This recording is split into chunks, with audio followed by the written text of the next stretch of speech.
Hola, hola, ¿cómo están?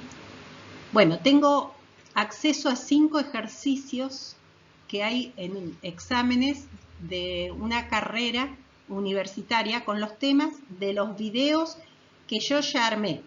Ustedes pueden encontrar en el canal que se llama Aprender Química con Ceci, pueden encontrar videos de estos temas que están relacionados con los ejercicios que yo fui resolviendo. Este primer ejercicio, la pregunta 1 que tuvieron que resolver en varios ítems, el primer ítem A, ahora vamos a ir desarrollándolo, es nomenclatura de compuestos orgánicos. Yo tengo un video de ese tema con compuestos orgánicos, que recuerden que eso es bastante largo, hay que identificar muy bien los grupos funcionales. El punto B es hibridación, un tipo de hibridación del carbono. Y el punto C, que no tiene nada que ver con esto, pero también hay ejercicios para poder resolver que tienen que ver con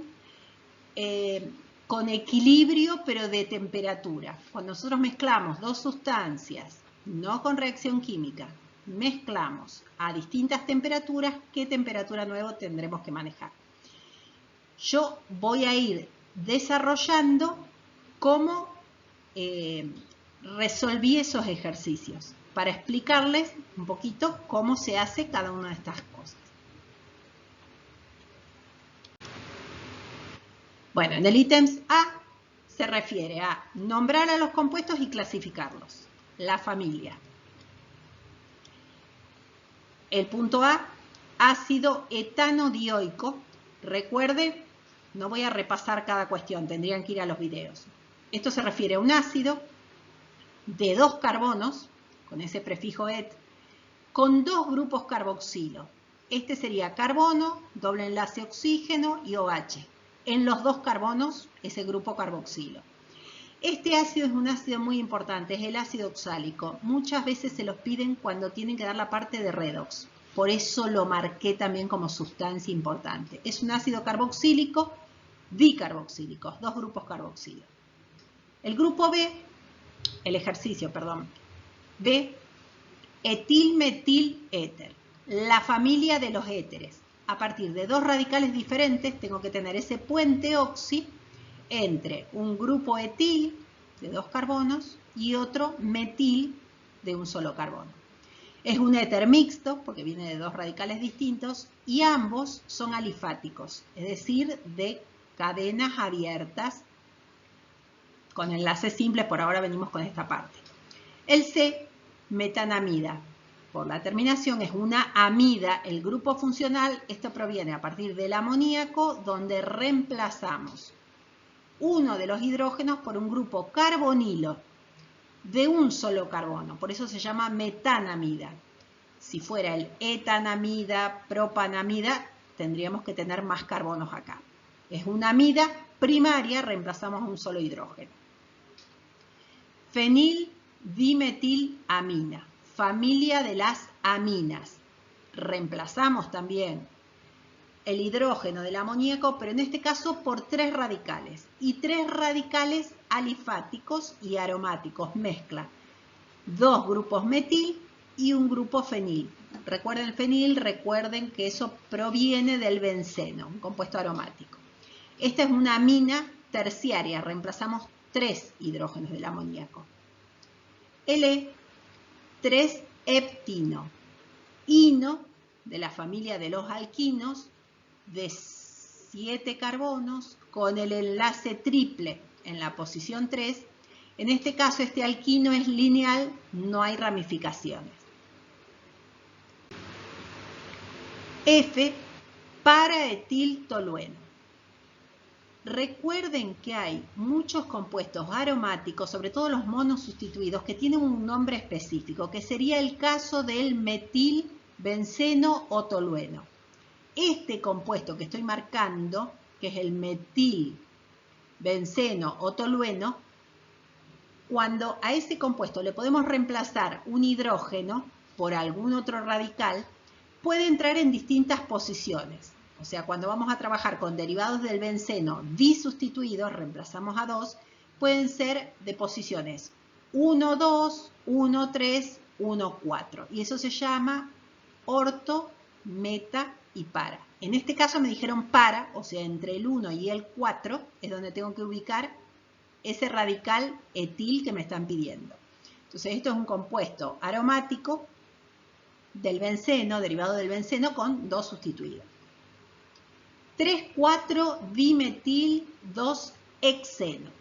Eno de los alquenos, de la familia de los alquenos, con la característica es que tengo un enlace doble en la posición 2, que además tiene 2 ramificaciones, una en la posición 3 y otra en la posición 4. Es un alqueno pero ramificado. El trans 2-buteno también es un alqueno. Recuerden que los alquenos tienen isomería de cadena, que todos los compuestos tienen isomería de cadena. De posición puede cambiar las distintas posiciones, al igual que los alquinos o que los alcoholes o las cetonas pueden tener isomería de posición, pero el alqueno tiene una característica que es los que tienen isomería geométrica. Eso tiene que ver con que tenga un enlace doble. Al tener enlace doble, ese carbono no puede rotar. Entonces, si esos carbonos donde están el enlace doble están unidos a átomos o grupos de átomos diferentes, tengo por un lado hidrógeno, por otro lado metil. Por un lado metil, por otro lado hidrógeno. O sea, este radical, este grupo es distinto a este y este es distinto a este con respecto a este carbono donde está el enlace doble. Como eso no puede rotar, cuando los carbonos o los grupos donde hay más número atómico, o sea, un grupo más grande en cuanto a la cantidad de número atómico, se dice trans. Y si los dos, o los dos más pequeños, y si están para el mismo lado, se llama cis. O sea, si los dos hidrógenos estuvieran para arriba y los dos metiles para abajo, sería cis 2-buteno. En este caso es el trans 2-buteno.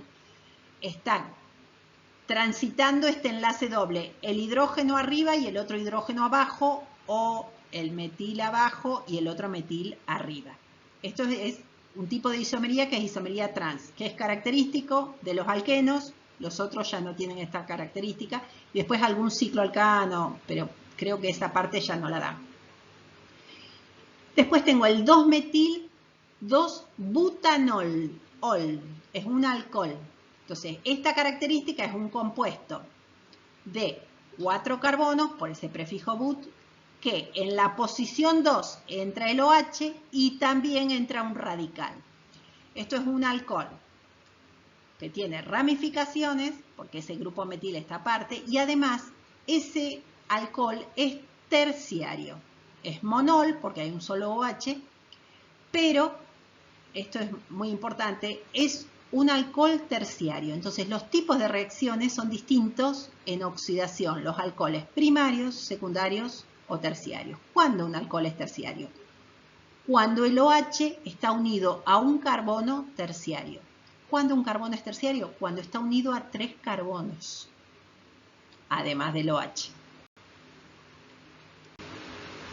Y tengo el 3-pentanona, ona, de la familia de las cetonas. En este caso lineal, no hay ramificaciones, que ya al tener 5 carbonos tengo que decir la posición donde entró, que acá entraría en la posición 2.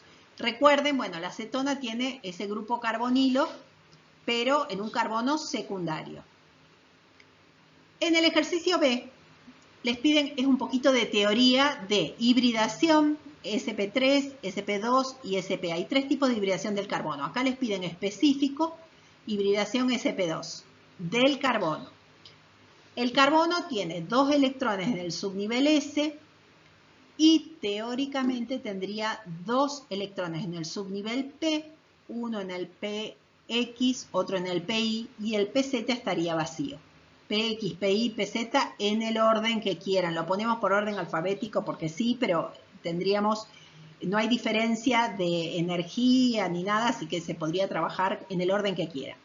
La cuestión es que uno de los electrones del S saltaría al P que está vacío. ¿Para qué? Para estar los 4 electrones desapareados. Cuando el subnivel S salta al P, que tiene más energía, hay que hibridarlo, mezclarlo. Se pueden hibridar los 4, que se llama sp3. Se puede hibridar sp2, el S con 2P, que es este caso, o podría ser SP, se mezcla un S con un P. En ese caso puntual, que es hibridación sp2, se mezcló el S con 2P y me queda un P puro. Me quedan 3 hibridados, cada uno de ellos se llama sp2 y me queda un P puro. Cuando tenemos ese tipo de hibridación, el carbono va a tener por lo menos un enlace doble. ¿Con quién? No puede ser con hidrógeno, no puede ser con cloro, no, tiene que ser con alguien que tenga un enlace doble. ¿Qué puede ser? Otro carbono o podría ser con el oxígeno. Pero supongamos que es un carbono con otro carbono que tiene el mismo tipo de hibridación. Entonces tengo una superposición total con un tipo de enlace que se llama sigma y un segundo enlace que es enlace pi, que forma una segunda unión, por eso el enlace es doble, que se llama enlace pi, que es otro tipo de enlace, es más fácil romper. Y se juntaría, por ejemplo, con 2 hidrógenos más, o con otros carbonos. Y me piden también que hagamos una combustión del metano. Una combustión es una reacción de algún combustible, alguna sustancia que tiene carbono, hidrógeno, con o sin oxígeno, son combustibles, compuestos que me dan energía, reaccionan con el oxígeno y eso, si usa la cantidad de oxígeno necesaria, forma una combustión completa. Y formaría dióxido de carbono y agua. Eso liberaría siempre energía. Empiezo para el balanceo. Por el carbono. Hay un carbono, acá hay un solo carbono, un mol. 4 hidrógenos. Acá necesito 4 hidrógenos. El agua tiene solamente 2 átomos. Por lo tanto, le tengo que poner un 2 adelante para balancear el hidrógeno. Y ahora, ojo que hay oxígeno en los dos lados. Acá tengo 2 átomos de oxígeno más 2, porque hay 2 moléculas de agua. Serían 4 átomos de oxígeno. Tendré que poner un 2, que por 2 me va a dar los 4 átomos y esa ecuación estaría balanceada. Y acá el C, que no tiene nada que ver, pero bueno, vendría también un poco con esto. En este ejemplo tenemos 15,5 gramos de cromo, una letra un poquito fea quedó, pero bueno, de cromo, un metal, a 100 grados centígrados, bien caliente, y 55,5 gramos de agua a 16,5 grados centígrados. ¿Qué hacen? Mezclan 2 sustancias, distinta masa, y distintas sustancias. ¿Qué va a pasar cuando yo mezclo 2 sustancias con temperaturas distintas? Bueno, va a bajar la temperatura del que tenga más energía, más temperatura, va a bajar su temperatura y el otro que está a temperatura menor va a aumentar. De modo tal de que al mezclar esas 2 temperaturas llegue a un equilibrio. ¿Qué quiere decir equilibrio? Que voy a llegar a la misma temperatura en la mezcla de estos dos. Y me dice que esa mezcla me queda una temperatura nueva de 18,9 grados centígrados. O sea, aumenta un poquito la temperatura del agua, pero baja muchísimo la del cromo. Muchísimo. Estaba a 100, bajé a 18, por eso ahí lo podré tocar. A 100 no lo tocaría, no sé usted. Bueno, recuerden que la energía que nosotros necesitamos al calentar cualquier sustancia, ¿qué pasa? Cada sustancia tiene lo que se llama calor específico.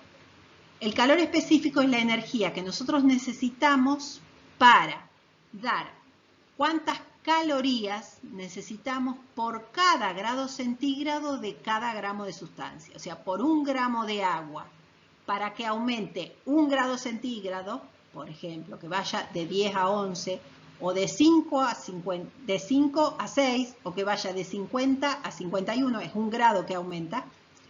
En ese caso, por cada gramo, vamos a necesitar, recuerden el calor específico del agua, que es 1 gramo, una caloría por cada gramo por cada grado centígrado. Como es un valor muy común, más o menos nos acordamos. Ese valor es para el agua en estado líquido.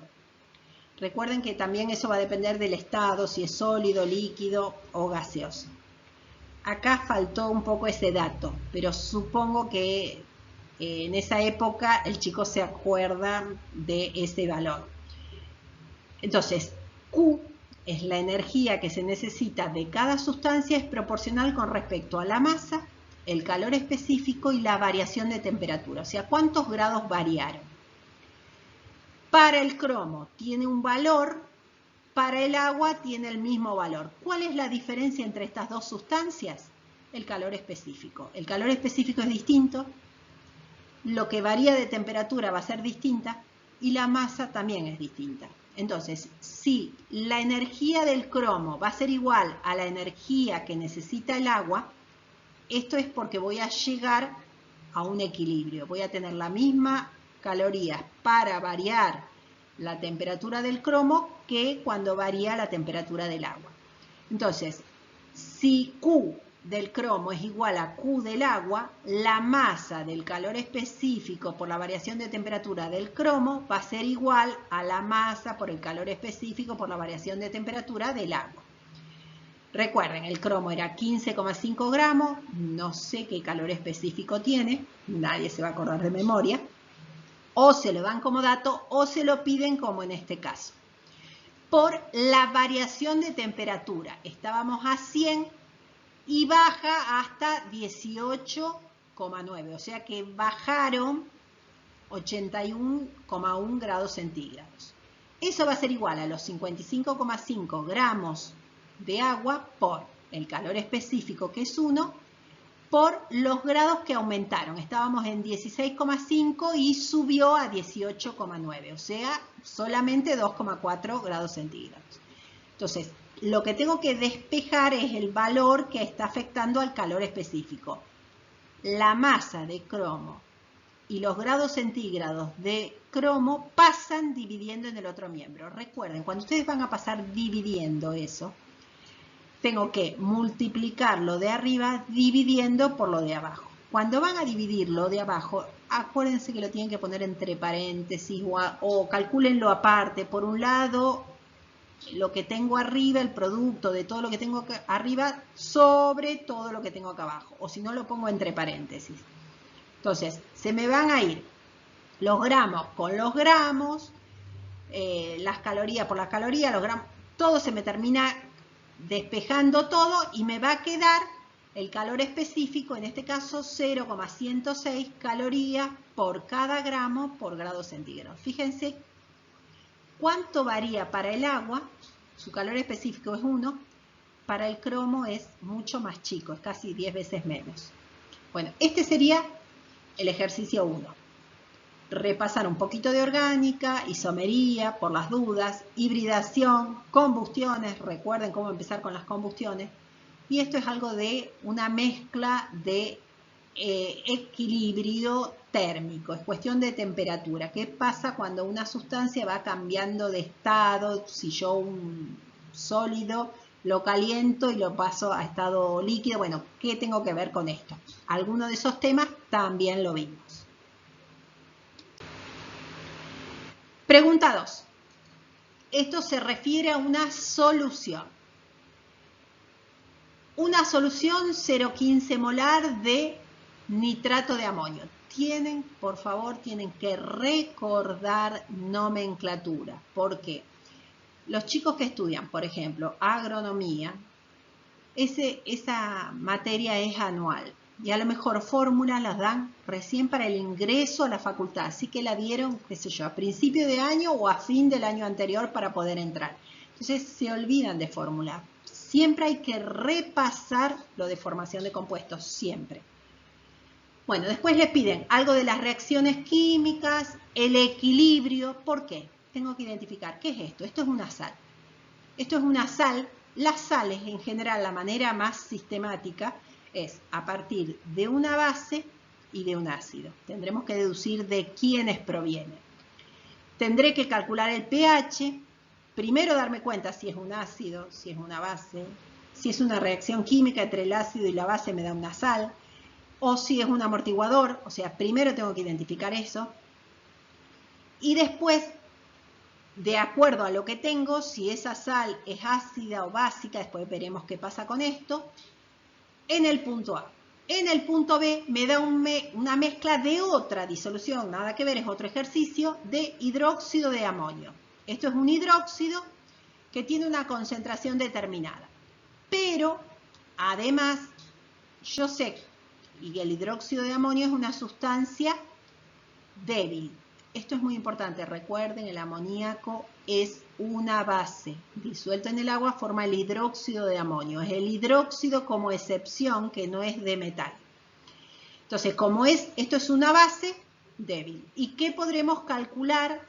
Si es débil, voy a tener que referirme a algo de equilibrio y tengo que calcular pH y pOH y transferir un poquito las cuestiones de pH.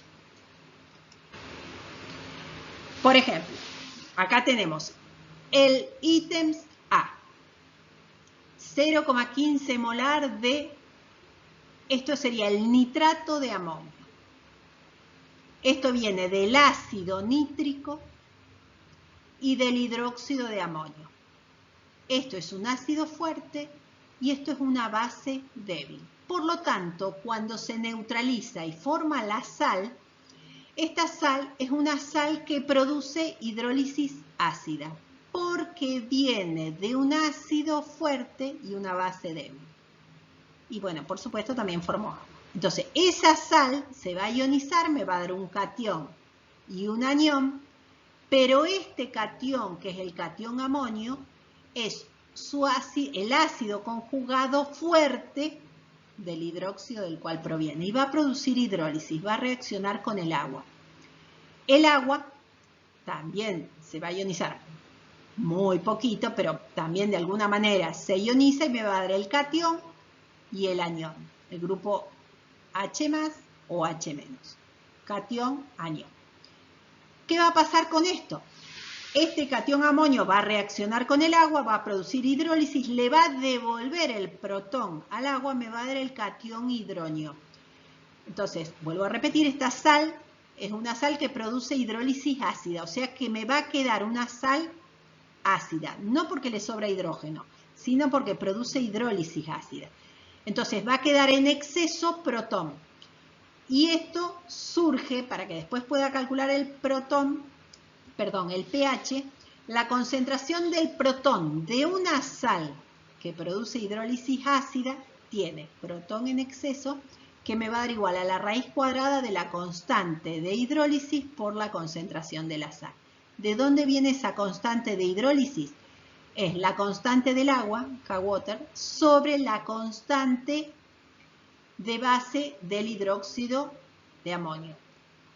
Acá el hidróxido de amonio tiene una constante que está como dato, y si no es un nombre bastante común que es 1,8 por 10⁻⁵, por la concentración de la sal. Recuerden también, cuando hacen esto, tengo que hacer la raíz cuadrada de todo este valor, pónganlo entre paréntesis, o primero hagan todo ese cálculo de ser 1 por 10⁻14 por 0,15 dividido 1,8 exponente menos 5, todo eso y después le hacen la raíz cuadrada o raíz cuadrada paréntesis de todo este valor. Ese me da un valor, 9,12 por 10⁻⁶. Y el pH es menos logaritmo de esa concentración y me da 5 con algo.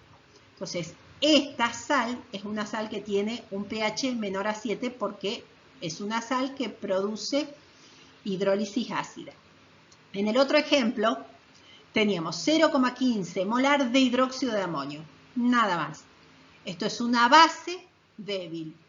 Tiene una constante de basicidad que es la misma que vimos acá, que es 1,8 por 10⁻⁵. Entonces, el pOH, que es un dato que a mí me dieron, es 2,78. Por lo tanto, la concentración de OH es antilogaritmo de menos pOH. Esto me da como dato la concentración de OH, que me va a dar 1,65 por 10⁻³ molar. Entonces, esto es lo que tengo ionizado, o sea, cuando yo tengo el hidróxido de amonio, esto también me va a dar el catión y el anión. La concentración inicial es la que me dijeron que tenía. Yo tenía una concentración 0,15 molar. Pero sacando la deducción de que el pOH que me dio 2,78 me dio que la concentración de OH que se ionizó es 1,65 por 10 a la menos 3, mi concentración inicial es la base sin iones. En equilibrio va a ser esos 0,15 menos lo que liberó. Liberó ese catión y ese anión. ¿De dónde saqué este anión? De acá. A partir del pOH pude calcular cuántos OH teníamos ionizado. 0,15 menos 1,65 por 10 a la menos 3 me da prácticamente 0,14999. O sea, si podemos estimar que esa X la resto, no hay problema. Y si no, ponemos el 0,483, el valor que sea. La constante de equilibrio, recuerden que la constante de equilibrio, que en este caso sería KB, es la concentración de los productos sobre la del reactivo. Y esa constante me da 1,835 por 10 a la menos 5. Si yo no restaba esto, me hubiera dado un valor muy cercano, muy parecido. Después me pide el pH, mide la concentración. ¿Qué es esto? ¿Para qué me sirve el pH? Bueno, es un valor entre 0 y 14. Es algo de teoría. Y después la escala de pH, de qué valores puedo tener entre 0 y 7, le llamo ácido, el 7 es el neutro, mayor a 7 es básico. O sea que podríamos calcular el pOH. pH más pOH siempre me da 14, pero en general me piden pH. Si es menor a 7 es ácido. Si es 7 es neutro, si es mayor a 7 es básico. Ahora, si es menor a 7 es ácido. Ahora el 6 y el 2, ambos son ácidos, pero ¿cuál va a ser más ácido? Bueno, el que tenga el valor más chico. Por eso la acidez va a ir aumentando cuando el pH es más chico.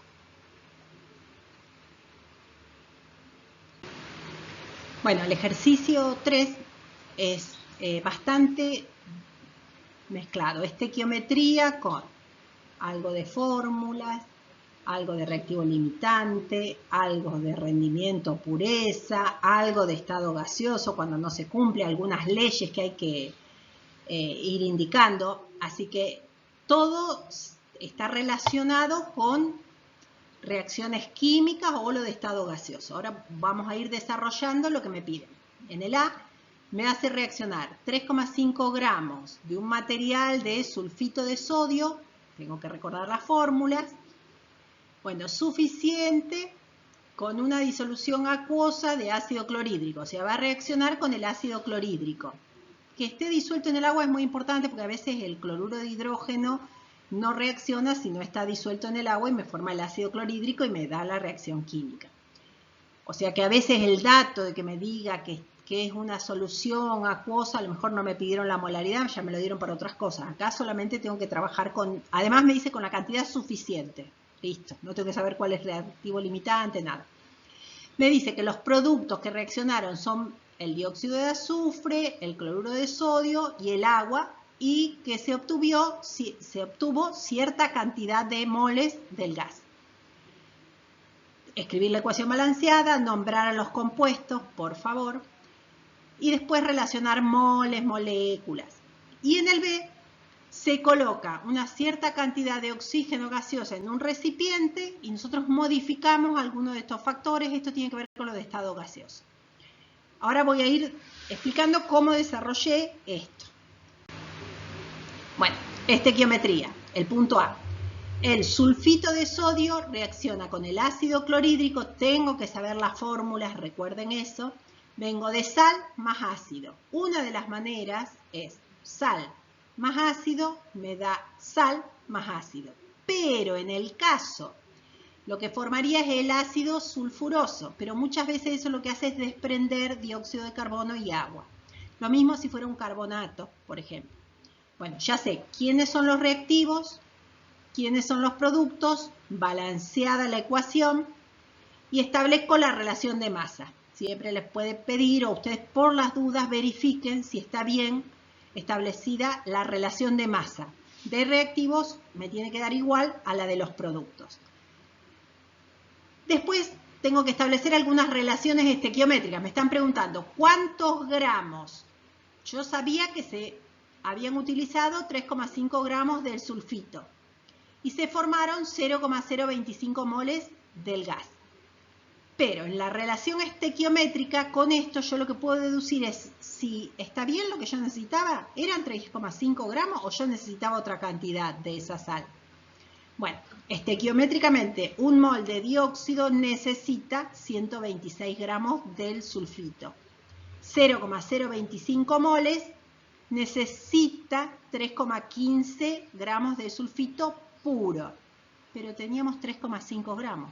Por lo tanto, esos 3,5 ¿habrán sido puros? Y evidentemente no. Esos 3,15 es lo puro, que es lo que reaccionó. El resto es lo que o eran impurezas o que no reaccionaron. Entonces, los moles, porque ahí me preguntan, digamos, la relación de masa, los moles es la masa, lo que reaccionó, sobre la masa molar. Con eso me va a decir cuántos moles de sulfito necesitaba. En realidad necesitaba 0,025. La relación es de 1 a 1, por lo tanto, si formó 0,25 moles, 0,025 moles, hubiéramos necesitado también 0,025 moles. O sea, yo necesitaba la misma cantidad de moles de los dos. Entonces, evidentemente, el porcentaje de pureza no era del 100%. Lo puro eran 3,15 con respecto a los 3,5 que teníamos. Y me dio un 90% de pureza. Y la otra pregunta es ¿cuántos? ¿Cuál es el volumen de ese dióxido de carbono que se formó en esos 0,25 moles? Entonces hago una relación, una regla de tres simple, ¿qué volumen ocupan esos 0,025 moles de dióxido de azufre? Solamente podemos trabajar con condiciones normales de presión y temperatura. Pero acá me están diciendo que la presión y la temperatura eran las condiciones normales de presión y temperatura. Podría haber trabajado con los 22,4 litros y trabajar acá directo. Pero si yo hubiera trabajado en otras condiciones de presión y temperatura, yo tendría que haber trabajado con los moles, R, otra temperatura, la temperatura no sería lo normal, sino los no sé cuántos grados centígrados más 273, y la presión atmosférica, pero a lo mejor en otras condiciones. Entonces ese volumen me hubiera podido dar distinto. Así que yo acá lo podía resolver de esta manera o de esta manera. Esto era directo, que es lo que a lo mejor hubieran hecho todos, pero eso es en condiciones normales. Si nos hubieran dado en condiciones que no eran normales, les convenía no trabajar con esto, sino directamente con esto. Bueno, en el B se refiere a gases. Tengo en un recipiente donde hay 6 litros de oxígeno a cierta presión y se lleva con la misma masa, con otro recipiente de 15 litros de oxígeno. Se lleva a un volumen mayor, con la misma masa y la misma temperatura. Entonces, entre la presión y el volumen hay una relación inversamente proporcional. Entonces aplico P por B inicial, P por B final. Lo que tengo que hacer es despejar, lo que yo tenía que averiguar era cuál era la presión nueva. Evidentemente, si yo tengo un montón de moléculas que están ejerciendo una presión, un choque, si yo amplío ese volumen, la presión, los choques van a ser menores. Y eso tiene que ver con la ley de Boyle-Mariotte, que una relación entre volumen y presión es inversamente proporcional, la hipérbola equilátera. Y me pide, por ejemplo, me pueden preguntar cuántos moles teníamos en este recipiente. Podía trabajar con esta condición o con la otra condición. Total, yo tenía la misma masa y la misma temperatura de las dos sustancias. Ahí me han dado una temperatura dada, que es lo que voy a tener que utilizar, es mi único dato, no sé cuántos gramos, pero con esto puedo averiguar cuántos moles hay y a partir de esos moles puedo averiguar la masa también si me lo preguntan. Bueno, esto tiene que ver con equilibrio recuerden que lo de equilibrio tiene que ver que los reactivos que tienen cierta concentración inicial, va pasando una reacción, empiezan a disminuir la concentración de los reactivos en un tiempo dado y empiezan a ir aumentando los productos en un tiempo dado. Ahora, esta relación 2 moles de A más 1 de B y me da 1 del compuesto A2B, un invento esto, bueno. La relación de velocidad no tiene que ver con la relación estequiométrica. Puede coincidir o no. Por eso todo siempre surge por trabajitos experimentales. Entonces se trabaja a distintas cantidades, concentraciones de A y distintas concentraciones de B y ver cómo varía esa velocidad, si influye o no, y de eso podemos surgir el orden, que es un numerito, me va a decir cuánto influye en esa velocidad las concentraciones. Entonces por ahí tengo que hacer la expresión, calcular el orden y el valor de la temperatura constante de velocidad, que no importa, con cualquiera de estos valores yo puedo llegar a una conclusión, pero primero tengo que sacar el orden, si no, no lo podré sacar. Y en el punto B tiene que ver con equilibrio de KPS, de solubilidad. Una sustancia cuando se disuelve, hay unas se disuelven mucho, tienen una solubilidad bastante alta, y otras se disuelven muy poquita. Entonces es más soluto que solución. Y cuando se refiere a eso, tiene que ver con algo de equilibrio, el límite en que el soluto se puede llegar a disolver en el solvente. Y se llama KPS, una constante de equilibrio, pero de solubilidad. Y ahora vamos a ver cómo se desarrolla. Yo tengo esa relación de A y B para formar el compuesto. Volví a escribirlo porque si no después no me acuerdo cuáles eran los datos. Bueno, en el trabajito 1, 0,10 molar y 0,10 molar me dio cierta velocidad. En el trabajito 2, duplicaron A, mantienen B, y ven que la velocidad se duplicó también. Fíjense, se duplica la concentración y se duplica la velocidad. Por lo tanto, influye en el mismo orden. Es una relación directamente proporcional. Acá mantengo del 2 al 3, mantengo A, duplico B y ahí veo que también varió, aumentó. También es el doble. Por lo tanto, también me va a dar ese orden. Entonces, la expresión de velocidad es igual a una constante va a tener siempre el mismo valor, por la concentración de A y la concentración de B elevados a alfa, beta, puede llamarse X, Y, el orden 1 y el orden es una letra que voy a indicar que me va a dar un número. Entonces, por un trabajito experimental yo podría hacer entre el 1 y el 2, dividir. Esa velocidad va a ser igual a la constante por la concentración de A y la de B. En el ejemplo 2 tengo otra velocidad de la constante por la concentración de A y la de B. Fíjense, se mantienen las, bueno, constantes, siempre va a tener el mismo valor. Las concentraciones de B se mantienen, así que lo que me interesa son los otros que cambiaron. Esto sobre esto me da 0,5, esto sobre esto también me da 0,5, elevado a alfa. Para que este numerito 0,5 me dé igual a este 0,5, su orden será 1. Entonces, el orden de esto es 1. En esto, el 2, con respecto al 3, bueno, me comí el 3 acá, tengo esta velocidad con esas concentraciones, mantengo las constantes, mantengo las concentraciones de A, pero dupliqué la de B. Esa división me da 0,5, esta división me da 0,5 elevado a beta. 0,5 para que me dé, ese 0,5 va a tener que estar elevado también a 1 para que me dé 0,5. Beta también es 1. Entonces el orden 1 de A y 1 de B, en total, el orden total es 2, perdón, ahí me salió un feo 2. Esto sería orden, el 1 también del B. El orden total es 2.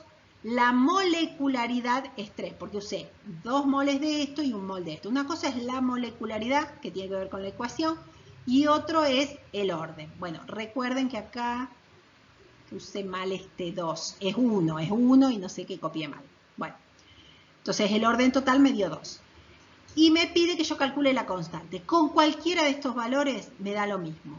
Esa constante me va a dar la velocidad sobre la concentración de A elevado a la 1 por la concentración de B también elevado a la 1. Puedo trabajar con cualquiera de estos valores. Usé el primer ejemplo. La velocidad es 2,9 por 10 a la menos 5 dividido 0,1 a la 1 y 0,1 a la 1. Y me dio 2,9 por 10 a la menos 3. Supongamos que usaba el otro valor. Tenía que hacer el 5,8 por 10 a la menos 5 dividido 0,2 a la 1 por 0,1 a la 1 y también me iba a dar el mismo valor o este valor dividido esto a la 1 por esto a la 1, me iba a dar siempre la misma constante. La vida media, bueno, es el tiempo medio, o sea, ¿qué quiere decir? Que en la mitad del tiempo, si era 0,1 molar, el tiempo que me llegue a que llegue a la mitad. Es un poco de teoría. Y el B tiene que ver con los cloruros, bromuros de plata. La plata es un metal muy pesado, de masa atómica muy alta. Entonces, los cloruros, bromuros, fluoruros se disuelven muy poquito en el agua, tiene una solubilidad muy baja. El nitrato de plata es el único que tiene una solubilidad un poquito más alta, pero de todos modos son datos. Me dice que el cloruro de plata, esta ecuación, tenés este sólido que se va a ionizar en catión y anión en una mínima cantidad de iones, porque está más desplazado hacia la izquierda, como sólido. Ese KPS es la concentración de plata por la de cloruro. Yo de todos modos ya tengo su valor de KPS, es un dato. Eso es igual a la solubilidad por la solubilidad, o sea, la solubilidad al cuadrado. Por lo tanto, la raíz cuadrada de KPS me va a dar la capacidad, la solubilidad de la concentración de catión y de anión. Ahora, ¿qué pasa si yo a esta sal le agrego, por ejemplo, el nitrato de plata, que el nitrato de plata sí se disuelve mucho más? Entonces le pongo una concentración 0,05 molar. Entonces, ¿qué pasa acá? Tengo que trabajar con lo del ion común. Claro, voy a tener más protones, más cationes de plata. Este catión es mayor, ¿por qué? Porque le agregué una sal que es mucho más soluble, entonces aumenta muchísimo más la concentración de plata. Por lo tanto, va a tener que disminuir la concentración de protón. Entonces, la capacidad de disolverse baja muchísimo. Entonces, eso es una de las maneras de poder detectar si el agua tiene muchos de los metales pesados, o que no son buenos, o que son tóxicos. Entonces, ¿qué hace? Se le agrega alguna otra sal que forme algún precipitado que se va al fondo y yo con eso puedo deducir o puedo eliminar todos esos metales pesados que no quiero que estén. Por ejemplo, en este caso sería, con este caso lo que va a disminuir es el cloro, la concentración de cloro. De todos modos, acá lo que tengo que hacer es algo muy parecido a lo del Le Chatelier. Cuando yo le agrego reactivo, me forma producto. Entonces yo agregué más plata, se va a ir a desplazar menos cloro, para que ese producto me dé de la misma manera. Bueno, este tema tiene que ver con entalpía, todas reacciones químicas de combustible. Este ejemplo acá tengo alcohol, bueno, el alcohol común, el etanol, que por combustión, o sea, por reacción por el oxígeno, me da dióxido de carbono, agua, y me dan datos de la entalpía de formación. Esos datos nadie se lo va a acordar, me lo van a dar como dato. Ahora les explico cómo se arma eso. Me piden el gráfico si la reacción, primero tengo que ver si la reacción es endotérmica o exotérmica y hay gráficos que tienen que ver con eso. Y después me puede pedir a lo mejor cuál es la variación de entalpía. O sea, de acuerdo a eso veré si esa reacción es endotérmica o exotérmica y qué gráfico tengo que ver. Y en el punto B tiene que ver, claro, acá tengo que ver con un proceso redox. O sea, una titulación pero de un proceso redox. Entonces tengo que manejar muchos de los compuestos más complejos y les voy a recordar, bueno, yo justo el oxalato que está nombrado acá, lo di yo al principio cuando tenía el ácido oxálico. En el primer ejercicio está nombrado el ácido. Y esto es una sal del ácido oxálico. ¿Y qué es lo que pasa con las hemireacciones? ¿Quién se oxida? ¿Quién se reduce? El factor de corrección, ¿cómo se puede corregir o no esto? En la titulación de un proceso redox. Fíjense, los que están en agronomía en la Universidad del Litoral siempre tienen más o menos los mismos ejemplos. Estúdiense esas sustancias tan importantes. Los permanganatos, los oxalatos, el agua oxigenada. Y son 3 o 4 reacciones, no es que son muchas más. Y empiezo por esa reacción balanceada, ya estaba balanceada, la entalpía de formación de todas estas sustancias. Yo tenía la del dióxido de carbono, tenía la del agua, la del alcohol, y yo tenía que saber cuánto es la variación, cuál es la entalpía final de esa reacción. Recuerden que esto es la suma de la entalpía de formación de los productos menos la suma de la entalpía de formación de los reactivos. Y muy importante, las sustancias simples tienen entalpía de formación 0, sustancias simples. En este caso el oxígeno 0.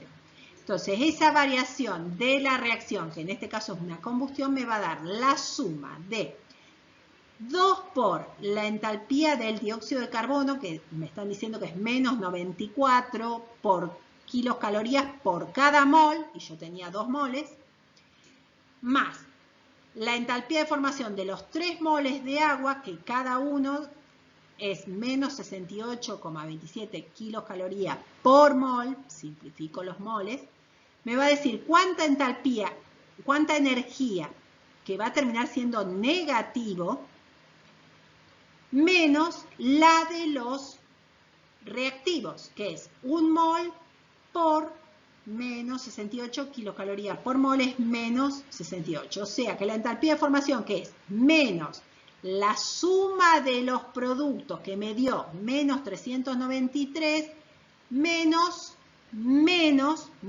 menos me va a dar más, menos 393 más 66 me da menos 327 kilocalorías por cada mol. Eso, si es negativo ese delta H, quiere decir que libera, es una entalpía, una reacción exotérmica, va a liberar energía cuando delta H es negativo. El reactivo es mayor que los productos. Ese sería el gráfico. Siempre necesito una energía de activación para iniciar esa reacción.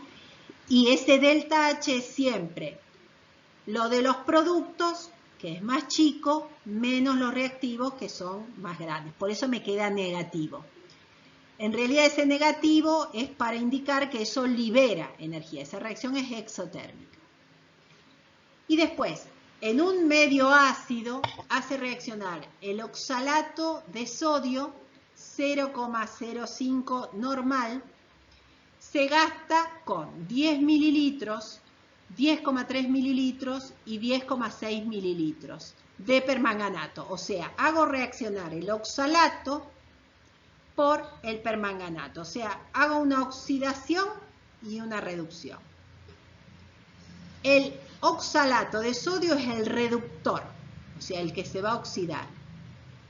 Y el permanganato es un oxidante muy importante. Entonces, si no se ve bien esto, recuerden, yo les voy a ir nombrando. El oxalato de sodio tiene el oxalato con carga 2 menos porque perdió los 2 sodios. Y el permanganato me queda el MnO4 negativo, el permanganato, no de potasio. ¿Qué es lo que hace el permanganato? Me va a terminar formando el manganeso catión carga 2. El medio es ácido, entonces el oxígeno que está de más, acá hay un manganeso. Acá hay 4 oxígenos, acá no hay nada. Entonces el oxígeno que está de más pasa al otro miembro como agua. Me dan 4 de agua.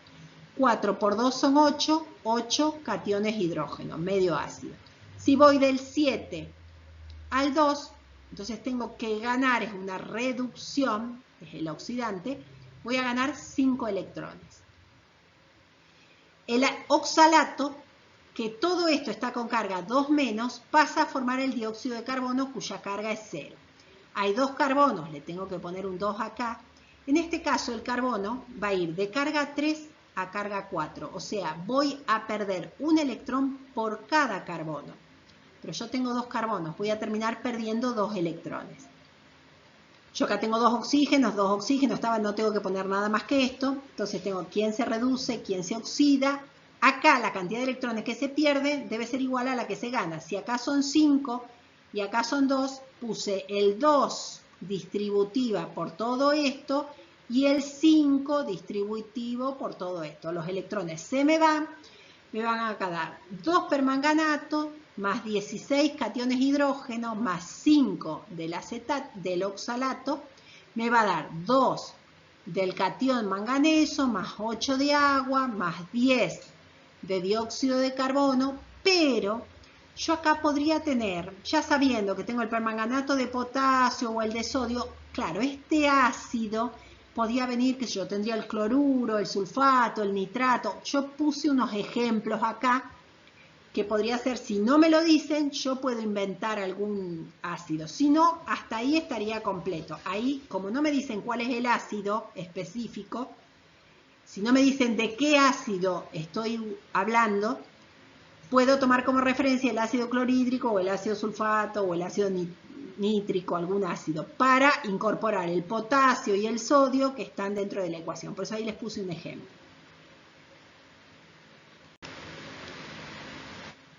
El ejemplo B me dice una solución normal, tengo que calcular el equivalente gramo. Tengo que buscar la masa molar del compuesto dividido la cantidad de electrones que pierde. Recuerden, la masa molar la busco yo en la tabla periódica. Para el caso del permanganato es 158 dividido 5, porque son 5 electrones. Y el oxalato de sodio, cuya masa molar tiene otro valor, lo voy a dividir por 2, porque son 2 electrones que ha perdido. Entonces, el equivalente gramo del permanganato de potasio me va a decir cuántos gramos tengo por cada equivalente y lo mismo para la otra sal. Bueno, para evitar estequiometría, para no hacer, porque no sé además quién es el ácido, yo lo que puedo trabajar con esto, la normalidad del oxidante por el volumen del oxidante, por el factor del oxidante es igual a la normalidad del reductor por el volumen del reductor por el factor del reductor. Entonces, yo acá en este caso, mi oxidante es el permanganato, usaron 10 mililitros, 10,2 mililitros, 10,6 mililitros. Yo lo que puedo hacer es, cuando se hace una titulación, se hacen 2 o 3 etapas. Entonces, hay 2 posibilidades. O sumo esos volúmenes y los divido por la cantidad de mililitros que tengo, o le saco el promedio a los valores más cercanos, porque a veces pueden considerar que hay algún error. Fíjense qué les dijo el profesor de ustedes. Entonces, ese dato que era 0,01 molar, lo tengo que trabajar siempre en normalidad, que es la cantidad equivalente. 0,05 normal del oxidante por ese promedio de volumen por su factor, me va a dar el 0,05 normal del reductor, que yo ahí lo habíamos dado como dato, los 10 mililitros, y considero su factor 1. Me dio un factor 0,97. Si el factor es 0,97, yo voy a considerar que no hay que corregirlo, porque siempre puedo tener un 3% de error, hasta un 5% de error en cualquier caso. Pero puedo calcular la normalidad real para hacer, bueno, su factor siempre es igual, la normalidad real sobre la normalidad teórica, que es lo que me dieron a mí como dato. Entonces, la normalidad real me va a dar la teórica, que es 0,05, por el factor. Lo que hice es pasar multiplicando este valor. Y me da 0,0485. Me da una normalidad un poquitito menor. Entonces, después me piden que eso lo pase a molaridad. En realidad me piden gramos por litro. Entonces, yo lo que hice es, así como la molaridad multiplicando por los equivalentes me dio normalidad, yo aquí hice al revés. La normalidad real la dividí por 5, que es la cantidad de equivalentes, me dio, no me dio justo lo que me dio, que era el 0,01, sino me dio 9,7 por 10 a la menos 3. Y para pasarlo, lo puedo pasar a gramos por litro. Entonces voy a multiplicar por la masa molar del compuesto. Y acá tengo un poquitito que me está pidiendo que yo haga el gráfico de lo que tenemos, los matraces que tendremos que usar, la bureta de fulanito, el desconocido, depende. ¿Qué le tenemos que poner? Un indicador. El indicador, acuérdense que les van a poner siempre algún indicador que es una sustancia que cambia de color. Entonces también les pueden decir qué indicadores van a utilizar, que eso es un poquito también de teoría. Bueno, yo espero que esto les haya servido. Es un poquito largo, pero bueno, a mí me llevó un tiempo escribirlo. Ahora explicarles me lleva casi una hora.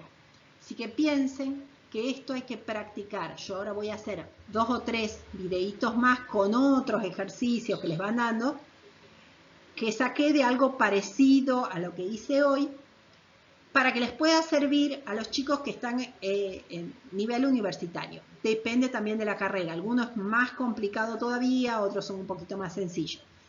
Pero siempre les va a servir, aunque el nivel de ustedes sea a lo mejor más elevado, bueno, ya les va metiendo un poquito más estos temas. Les pueden incorporar algo más, pero bueno, ya tienen exámenes corregidos, digamos, de alguna manera. Esto acá, nunca sé dónde pongo el dedo. Bueno, y suerte, y cualquier crítica es bien recibida. Si quieren mandar alguna preguntita, si tienen algún ejercicio puntual que quieran que yo resuelva para explicar, si puedo hacerlo, lo haría. Con gusto. Chau, chau.